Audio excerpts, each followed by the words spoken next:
গাড়িতে যে নামলাম পয়সা আছে একটাও নাই না আমার তো একটা পয়সাও নাই, সিঙ্গেল পয়সাও নাই। বলো তো কি খুঁজা খুঁজতেছস কি? আদে কি খোঁজাখুঁজি করা পাগলা?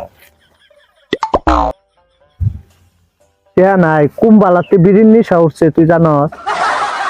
বিড়ি নিশা তো খাওয়ান লাগবো। তেহা নাই নিশা উঠছে বিড়ি তো খাওয়ান লাগবো। বিড়ি খাইলে পচায় কার মুহের তাই কি হচ্ছে? কত্তা আমি রাস্তা আটকাইছি বিড়িটার নাম কি দেখছ? ব্যঞ্চন। তাহলে ব্যঞ্জনের টেনশন আছে। 18 টেহা শালা না তোর বাইক খাওয়াই আমরা কোনো বাড়ি খাওয়াবি যাইতে যাইতে আবার নেশা কাটতে যাইবো। কাটতে গেলে আরো ভালো টেহা লাগলো না। এ দুনিয়া ভাস খাওয়াইছে যেটা পাকানো ওটাই খেলা। আরে খাইতে থ বলো আর দুনিয়ার বইনি লগে চলবা লাগছে। নেশাটা আমার উঠছে নেশা উঠছে রে আমার।